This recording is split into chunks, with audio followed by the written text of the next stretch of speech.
El tratamiento de la fiebre mediterránea familiar se realiza con colchicina. La colchicina tiene un efecto beneficioso en otras formas de amiloidosis AA, aunque no está suficientemente demostrado. En las formas secundarias a enfermedades crónicas, el tratamiento de la enfermedad responsable puede mejorar la amiloidosis. En la amiloidosis AL, el tratamiento del mieloma con melfalán y prednisona puede reducir la producción de cadenas ligeras y el depósito de amiloide. La evolución de la amiloidosis suele ser mala, con una supervivencia inferior a 5 años. La diálisis y/o el TR suele prolongar esta supervivencia, que dependerá de la afectación extrarrenal en otros órganos. La nefropatía diabética afecta al 30% de los pacientes portadores de diabetes, y este porcentaje se ha reducido solo en un 10% cuando se hace control estricto de la glucemia.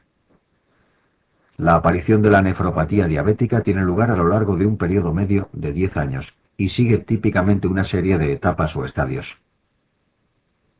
En el estadio 1 de hipertrofia o hiperfunción hay aumento del tamaño glomerular y renal, y es reversible con el tratamiento adecuado.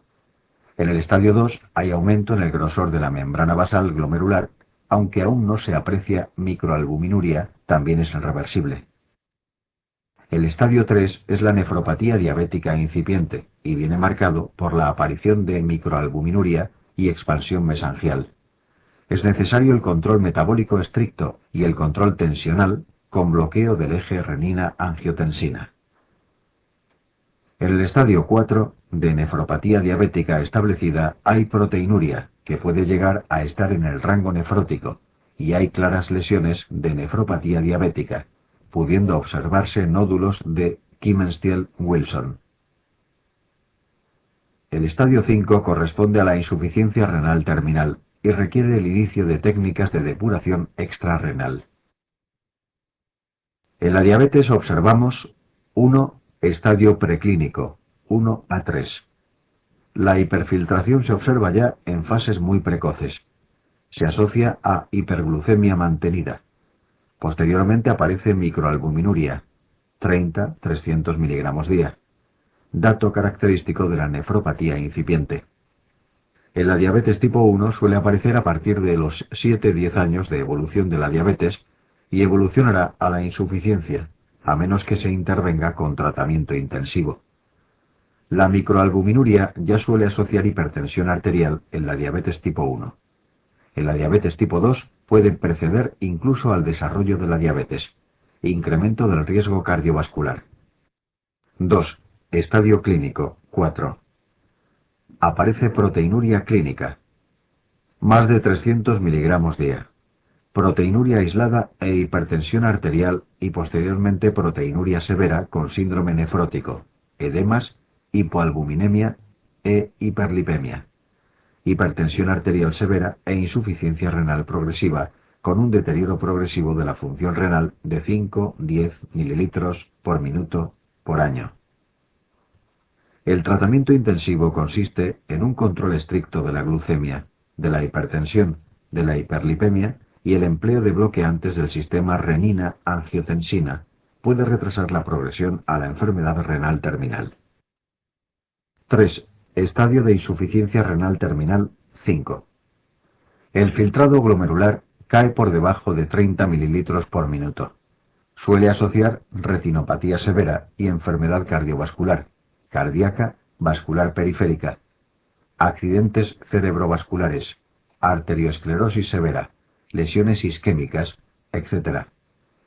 El tratamiento sustitutivo de la insuficiencia renal terminal es la diálisis y el trasplante renal. En fases iniciales de la diabetes, estadios 1-2, la biopsia renal suele ser normal. Posteriormente se produce engrosamiento de la membrana basal glomerular, que es un sensible indicador de diabetes. Expansión mesangial. Glomeruloesclerosis intracapilar de tipo nodular con nódulos de material amorfo, hialino y acelular, que a veces presenta un aspecto lamelar, que pueden ocluir progresivamente los capilares vecinos y conducen a la obsolescencia del glomérulo, Kimmel-Stiel-Wilson, y difusa cuando afectan a todo el ovillo glomerular. Gota capsular, que es el depósito de material hialino eosinofílico entre el epitelio parietal y la MB correspondiente y exudaciones de fibrina. Hialinosis de arteriolas aferentes y eferentes. Lesiones tubulares e intersticiales. Atrofias tubulares, depósitos lipídicos y espesamiento de la MB tubular. Lesiones de infiltrado intersticial y fibrosis progresiva. Glomérulo afectado de glomerulosclerosis difusa diabética. Obsérvese la presencia de un nódulo de Kimmerstiel-Wilson en el segmento superior, a las 12 horas, del glomérulo. El tratamiento de la nefropatía diabética consiste en control de la glucemia, con hemoglobinas glicosiladas HbA1c menor de 7,5%. Control de peso. Abandono del tabaco. Control estricto de tensión arterial en cifras menor de 130/80 milímetros de Hg. Los bloqueantes del sistema renina-angiotensina, IECA y ARA2, son los fármacos de primera elección, debido a que ofrecen una serie de beneficios terapéuticos sobre el riesgo renal y cardiovascular no totalmente dependientes de su efecto sobre la presión arterial. Es necesario utilizar todos los fármacos antihipertensivos necesarios, IECA o ARA2, si hay microalbuminuria, incluso sin hipertensión arterial. Tratamiento de la hiperlipidemia. Colesterol LDL menor de 100 miligramos por decilitro. Colesterol HDL mayor de 40 miligramos por decilitro. Triglicéridos menor de 150 miligramos por decilitro. Reducir el contenido de proteínas de la dieta. Antiagregantes plaquetarios. Aspirina. Al terminar la sección de glomerulonefritis primarias y secundarias y enfermedades sistémicas, en esta diapositiva se recoge un resumen de los principales anticuerpos de utilidad diagnóstica en patología renal, con sus porcentajes de asociación a las enfermedades que corresponden. Fisiología y fisiopatología tubular. El riñón está constituido por 1 millón de unidades funcionales conocidas como nefronas. Cada una de ellas consta de 2 partes, el glomérulo y el túbulo. En la primera sección de esta webcast hemos visto cómo funciona el glomérulo, cómo se regula la formación del filtrado glomerular, cómo se genera embrionariamente y las principales patologías que afectan a sus componentes, las glomerulonefritis. El túbulo es una estructura que recoge el líquido filtrado procedente de la cápsula de Bowman y lo transporta hasta la papila del sistema colector renal. El glomérulo filtra 180 litros de plasma al día, es decir, que los 3 litros de plasma pasan 60 veces al día por los filtros del riñón. La misión del túbulo consiste en reducir los 180 litros filtrados a un volumen próximo a 1 o 2 litros diarios, conservando dentro de dicho volumen todas las sustancias nocivas filtradas que deben ser eliminadas y extrayendo del mismo todas las sustancias filtradas que deben ser recuperadas. Para llevar a cabo estas funciones, el túbulo presenta distintos segmentos a lo largo de su longitud, especializados en funciones diferentes. Túbulo proximal. La función fundamental del túbulo proximal es la de recuperar la mayor parte del líquido filtrado. Recupera aproximadamente el 80% del líquido filtrado y la totalidad del bicarbonato, glucosa, aminoácidos y fosfato. Además, es capaz de secretar sustancias como fármacos que no han sido filtradas, pero deben ser eliminadas. Es también el segmento fundamental en el manejo del ácido úrico, al que somete a 2 procesos diferentes de secreción y otros 2 de reabsorción. A la salida del túbulo proximal, la orina tiene un pH muy similar al que tenía en la cápsula de Bowman, la misma tonicidad y la misma composición iónica, excepto por un contenido en bicarbonato casi ausente y una concentración de cloro proporcionalmente mayor. Asa de Henle. La horquilla o asa de Henle tiene 2 secciones, una descendente y otra ascendente. La peculiar distribución de transportadores de sodio, potasio y cloro y su permeabilidad variable al agua le permite llevar a cabo un trabajo fundamental para el riñón, que es la creación de un intersticio medular hipertónico. Al mismo tiempo comienza a diluir la orina. El mecanismo que funciona a este nivel recibe el nombre de mecanismo de contracorriente. A partir de la horquilla del SAS de Henle, la nefrona se hace impermeable al agua. A este nivel la cantidad máxima de fluido urinario que llega es de 20 litros al día para el conjunto de todas las nefronas. Previamente a este punto se han reabsorbido 160 litros de líquido al día. Túbulo distal. El túbulo distal sigue reabsorbiendo sodio y cloro. A este nivel, todo el potasio filtrado ha resultado ya reabsorbido. En este segmento se ajusta la concentración del calcio en la orina. Contiene unas células especiales conocidas como la mácula densa, capaces de detectar si existe un paso excesivo de cloro y sodio a su través.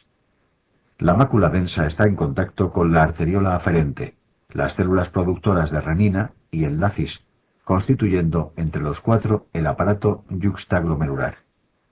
Cuando la mácula densa se activa, se interpreta como que el túbulo proximal está funcionando mal y está dejando escapar demasiado fluido hacia los segmentos más distales, generándose un mensaje que reduce automáticamente el filtrado glomerular de esa nefrona. Este fenómeno se conoce como feedback túbulo glomerular. Túbulo colector cortical.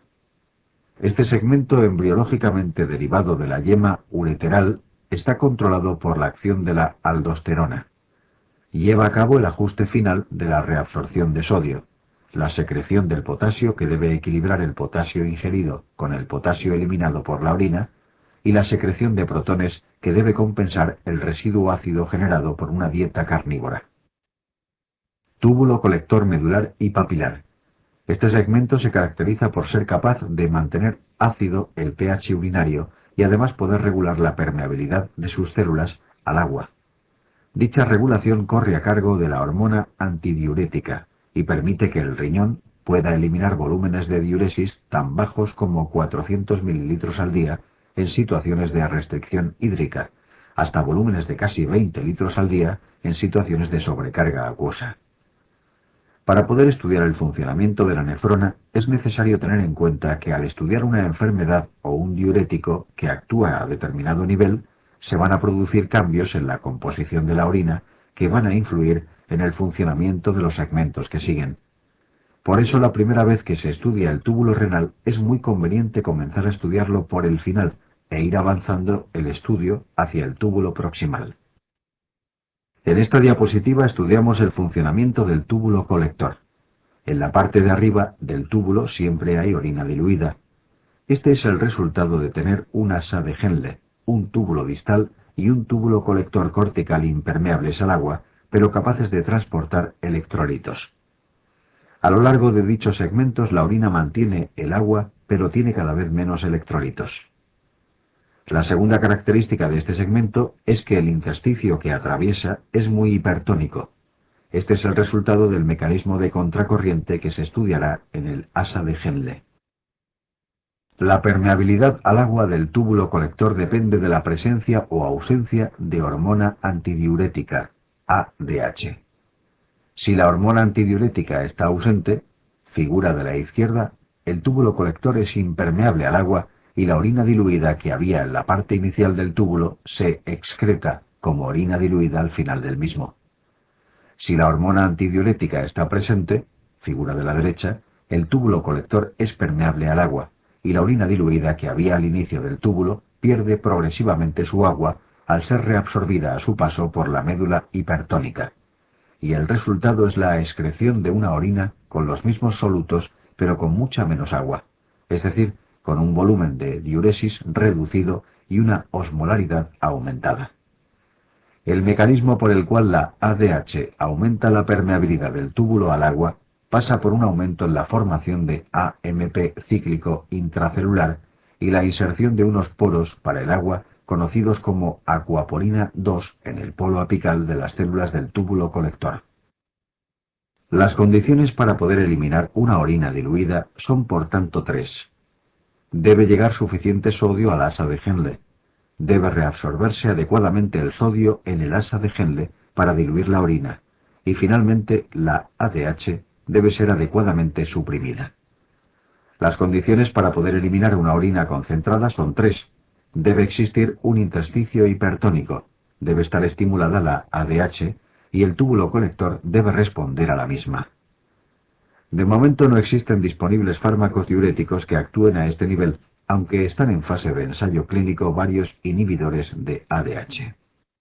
Las enfermedades que se generan a este nivel acaban produciendo trastornos en la concentración del sodio plasmático, ya que modifican el balance de agua. Por ejemplo, si una persona bebe agua en gran cantidad, se produce una inhibición a nivel de su corteza cerebral y a nivel de su hipotálamo del deseo de beber y de la producción de ADH. En esas condiciones el túbulo colector será impermeable al agua y el sujeto eliminará el agua que ha ingerido. Pero si por casualidad tiene una enfermedad productora de ADH, como un tumor pulmonar, una hipertensión intracraneal, o ha ingerido fármacos que aumentan la producción de ADH, el túbulo colector será permeable al agua. El agua se reabsorberá y pasará a diluir el medio interno del sujeto causando hiponatremia. El resultado de la misma es un paso de agua al volumen intracelular que hincha las células y produce edema cerebral. La sintomatología propia de la hiponatremia es una encefalopatía metabólica. Por el contrario, una persona que esté sometida a una restricción importante de agua tiene un estímulo severo a nivel central de su sed y de su síntesis de ADH. Esta situación permite a su riñón ahorrar el máximo de agua, eliminando una orina escasa y muy concentrada. Pero si el sujeto padece una enfermedad en su hipófisis o hipotálamo que le impide segregar ADH, diabetes insípida central, o bien tiene una enfermedad adquirida o congénita de su túbulo colector que le impide responder a ADH, diabetes insípida nefrogénica, no será capaz de ahorrar agua y su riñón perderá agua en exceso, eliminando una orina inapropiadamente diluida.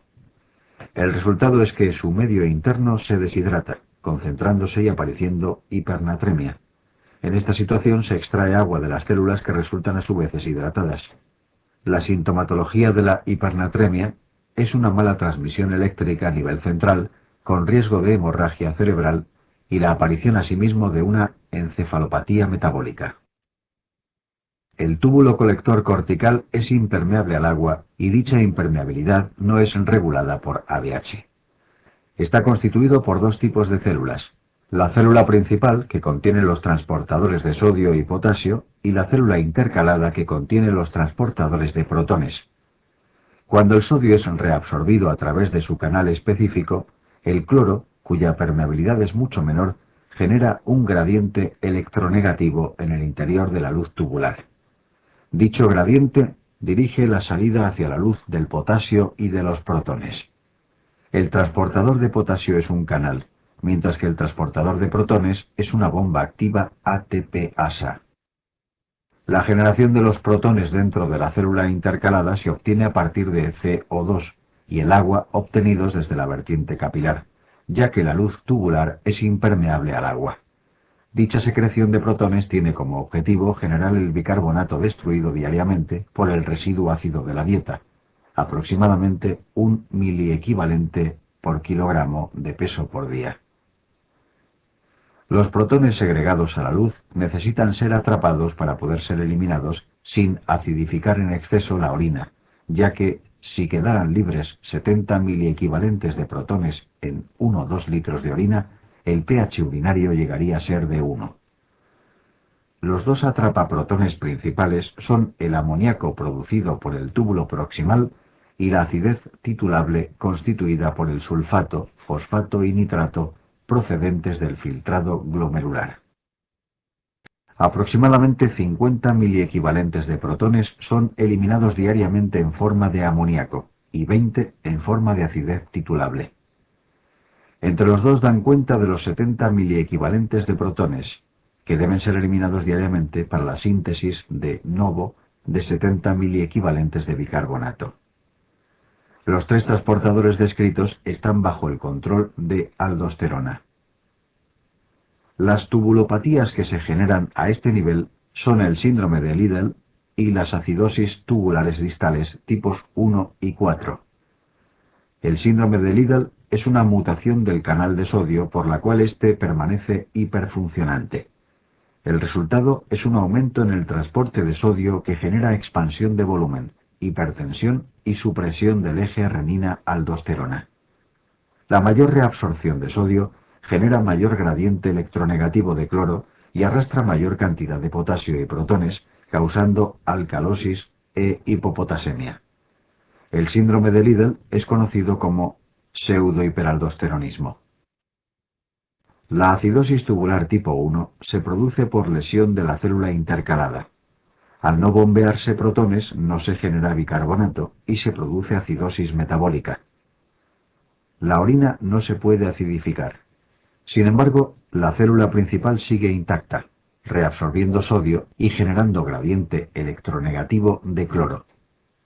Pero este gradiente no va a aplicarse a la salida de potasio y protones, ya que la segunda no funciona. La aplicación de toda la fuerza del gradiente a la salida de potasio genera hipopotasemia. En la acidosis distal clásica o tipo 1 hay acidosis metabólica con anión gap normal hipopotasémica. Existen formas hereditarias y esporádicas. También puede verse esta forma de acidosis acompañando a ciertos tóxicos como la inhalación de pegamentos o la anfotericina B. La acidosis tubular tipo 4 se produce por lesión simultánea de las células intercalada y principal.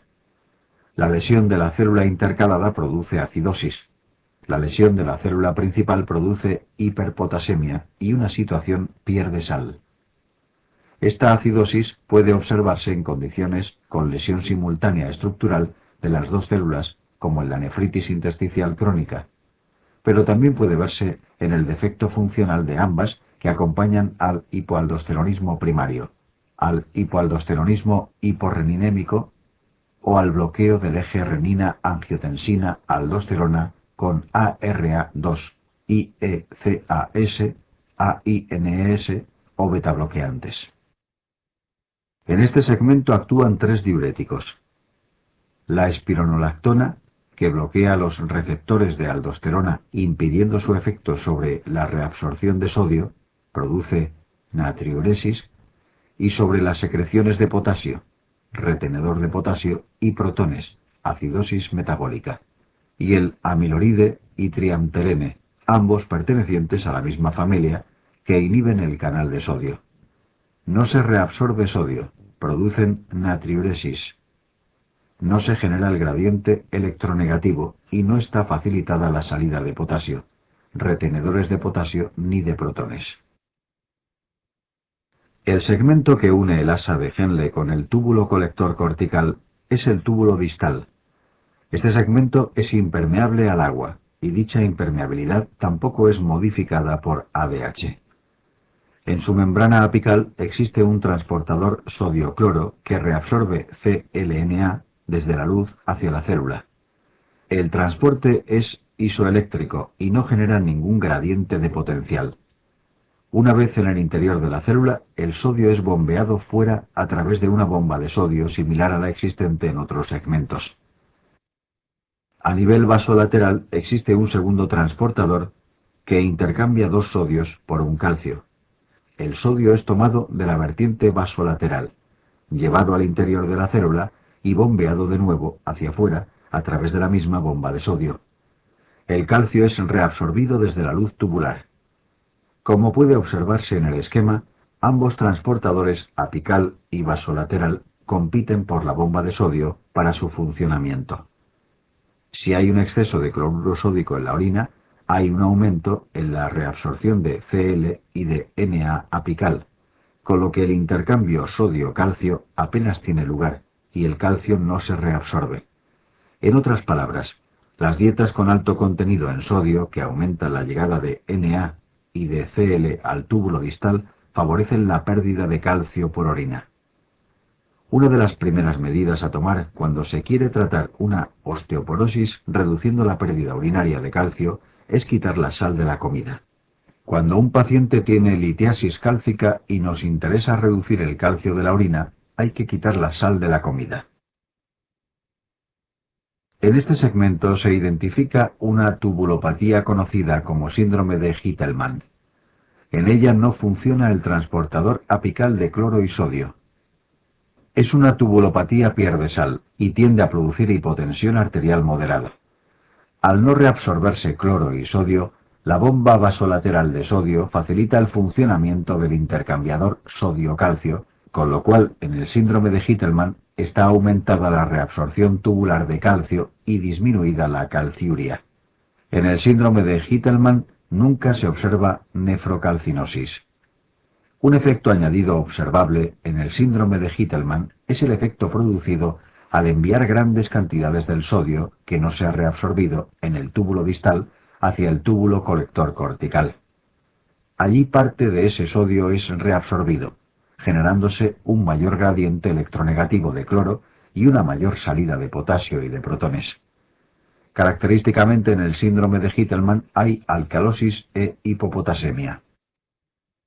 Los diuréticos que actúan a este nivel son las familias de las tiacidas. Son derivados de las sulfamidas y pueden tener reacciones inmunoalérgicas cruzadas con ellas. Las tiacidas bloquean el transportador de sodio y cloro, por lo que su efecto renal es indistinguible del síndrome de Gitelman. Las tiacidas producen reducción en la reabsorción de sodio, natriuresis, hipocalciuria e hipopotasemia y alcalosis metabólica.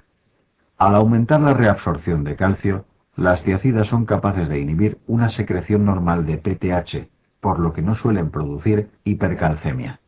Cuando al usar tiacidas en un paciente se produce hipercalcemia, se puede concluir con bastante seguridad que su secreción de PTH es autónoma y que probablemente estamos ante un hiperparatiroidismo subclínico. Las tiacidas se utilizan como diuréticos, pero también son útiles para disminuir las pérdidas urinarias de calcio en la osteoporosis y en la litiasis cálcica. El asa de Henle está constituida por un segmento descendente procedente del túbulo proximal y un segmento ascendente que engancha con el túbulo distal. La porción ascendente del asa de Henle es impermeable al agua, pero la porción descendente es libremente permeable al agua y a los electrolitos, por lo que está en continuo equilibrio con el intersticio que la rodea. En el asa ascendente funciona un transportador isoeléctrico que bombea un sodio, un potasio y dos cloros al interior de la célula. Este transporte no se acompaña de agua, de modo que el intersticio al lado del asa ascendente se va concentrando al recibir electrolitos u osmoles sin agua. El intersticio está en equilibrio con el asa descendente, de forma que los electrolitos bombeados por el asa ascendente y representados por el sodio entran de nuevo en el túbulo a nivel del asa descendente. Este fenómeno de contracorriente hace que en la parte baja de la horquilla haya muchísimos osmoles reciclándose, en la parte media algunos menos y en la parte superior menos aún. Como consecuencia, el fluido urinario que baja por el asa de Henle se va concentrando cada vez más hasta llegar a la horquilla, y al subir por el asa ascendente va perdiendo sus electrolitos, pero no su agua, diluyéndose progresivamente. Hay un punto en este trayecto en el cual la osmolaridad dentro del túbulo es de 300 miliosmoles por kilo, similar a la del plasma. A ese punto, a partir del cual la orina estará más diluida que el plasma, se le llama segmento dilutor, pero no tiene más que un valor anecdótico. El asa de Henle es capaz, por tanto, de separar los osmoles del agua y es la responsable de que el intersticio medular y papilar sea muy hipertónico por un lado y de que la orina que llega al túbulo colector esté diluida. Recordemos que eran las dos condiciones que necesitaba el túbulo colector para poder decidir si produce orina concentrada o diluida. En presencia de ADH producirá orina concentrada, en su ausencia producirá orina diluida. Cuando se producen lesiones a este nivel, como en las patologías urinarias ascendentes, tales como la uropatía obstructiva, el reflujo, la pielonefritis crónica o la necrosis de papila, deja de funcionar el mecanismo de contracorriente, deja de ser hipertónico el intersticio medular y la orina no se puede concentrar. El primer signo de la existencia de una nefritis crónica es la incapacidad para concentrar, que se traduce en poliuria y nicturia. A este nivel existe una tubulopatía que consiste en un transporte defectuoso de sodio, potasio y o cloro. Es el síndrome de Bartter. El 60% de los síndromes de Bartter se deben a una mutación en el transportador NAK2Cl. Los diuréticos que actúan a este nivel son la furosemida y la torasemida, es decir, los diuréticos del ASA, que inhiben el transportador NAK2Cl. Los diuréticos del ASA impiden la formación del mecanismo de contracorriente y hacen que la orina nunca pueda ser concentrada, interfiriendo con la reabsorción de agua a nivel del túbulo colector. Por eso son útiles en el tratamiento del síndrome de secreción inadecuada de ADH. En esta diapositiva se presentan los efectos globales propios del síndrome de Bartter o de utilización crónica de furosemida. Al inhibir o existir un defecto en el transporte de sodio, grandes cantidades de sodio se desplazan distalmente, llegando al túbulo distal. A dicho nivel, al aumentar la reabsorción de sodio disminuye la de cloro, con lo que aumenta la calciuria. A nivel del túbulo colector cortical, parte del exceso de sodio que llega es reabsorbido y se intercambia por potasio y protones. El resultado es la existencia en el Bartter de un síndrome Pierre-de-Sal, una hipercalciuria que puede producir nefrocalcinosis, hipopotasemia y alcalosis metabólica. La furosemida produce idénticos efectos, induce natriuresis, produce hipopotasemia y alcalosis metabólica y aumenta la pérdida de calcio por orina. Este efecto de la furosemida sobre el calcio es utilizado para tratar la hipercalcemia tumoral. En dicha condición, una de las formas de alcanzar el objetivo de reducir el calcio plasmático es administrar simultáneamente suero salino y furosemida. En presencia de furosemida, el suero salino no es reabsorbido en el asa de Henle, enviándose grandes cantidades hacia el túbulo distal, donde bloquea la reabsorción de calcio, facilitando su eliminación urinaria. Sin embargo, el síndrome de Bartter se diferencia del uso de furosemida en el carácter mantenido de sus efectos. La pérdida de sodio produce hipovolemia, que estimula la producción de renina. La hipopotasemia estimula directamente la producción de renina y, por último, la hipopotasemia estimula la producción de prostaglandinas, que a su vez estimulan la producción de renina. El resultado es que la producción de renina resulta triplemente estimulada, con lo que se va a producir una importante hiperplasia del aparato yuxtaglomerular, característica del síndrome de Bartter. Por último, el aumento de angiotensina 2, que se produce como consecuencia del hiperreninismo, se enfrenta a una resistencia periférica a su efecto, inducida por la presencia de prostaglandinas, con lo que los vasos no se contraen adecuadamente por angiotensina 2. Esta falta de respuesta hipertensiva contribuye aún más al estímulo del aparato yuxtaglomerular. Como vimos al inicio del estudio del túbulo, la función fundamental del túbulo proximal es la recuperación de casi el 80% del filtrado glomerular, del bicarbonato, la glucosa, los aminoácidos y el fosfato filtrado. La reabsorción de bicarbonato se lleva a cabo mediante un intercambiador que reabsorbe sodio y segrega protones.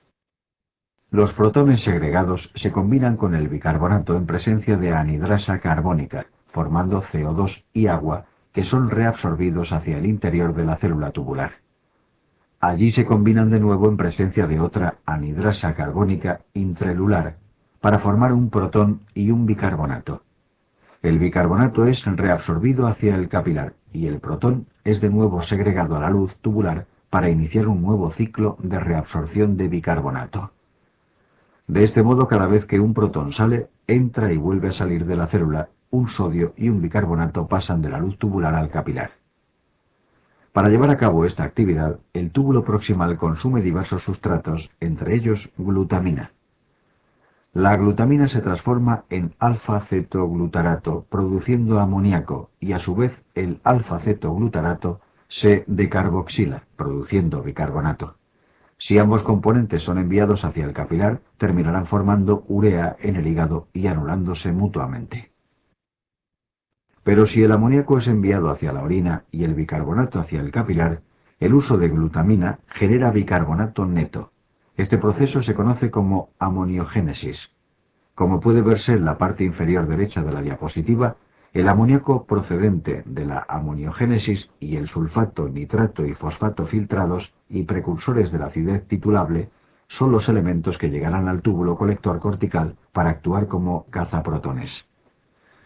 La función del túbulo proximal está regulada principalmente por angiotensina 2 y alfa-catecolaminas, que estimulan el funcionamiento del intercambiador Na por H. Las dos tubulopatías habitualmente encontradas en el túbulo proximal son la acidosis tubular proximal o tipo 2 y el síndrome de Fanconi. En la acidosis tubular proximal hay un defecto en la anhidrasa carbónica intracelular que impide la reabsorción de bicarbonato. Dicho bicarbonato se pierde por la orina produciendo acidosis metabólica.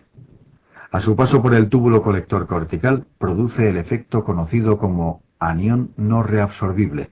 Al igual que el cloro, genera un gradiente de potencial que aumenta la pérdida urinaria de potasio, produciendo hipopotasemia.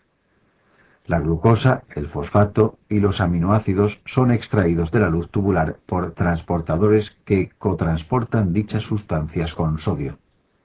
El sodio será bombeado fuera de las células a través de la bomba de sodio y la glucosa, fosfato y aminoácidos a través de transportadores específicos o inespecíficos. Cuando falla el transporte de glucosa se produce la glucosuria renal. Cuando falla el transporte de aminoácidos, diversas aminoacidurias. Cuando falla el transporte de fosfato se produce un raquitismo vitamina D resistente por pérdida renal de fosfato. Pero cuando hay un déficit energético general en la célula y la bomba de sodio no funciona ninguno de los transportadores anteriores, apareciendo simultáneamente glucosuria, aminoaciduria y fosfaturia, que constituyen el síndrome de Fanconi. Puede o no acompañarse de acidosis tubular proximal. Las causas más frecuentes de síndrome de Fanconi son la intoxicación del túbulo proximal por cadenas ligeras en el mieloma múltiple o la intoxicación por metales pesados como el plomo. A nivel del túbulo proximal, el diurético que actúa es la acetazolamida, un derivado de las sulfamidas, con las que puede presentar reacciones inmunoalérgicas cruzadas. La acetazolamida inhibe la anhidrasa carbónica de la luz tubular, impidiendo la reabsorción de bicarbonato. La pérdida urinaria de bicarbonato arrastra agua, sodio, potasio y cloro, produciendo acidosis metabólica e hipopotasemia.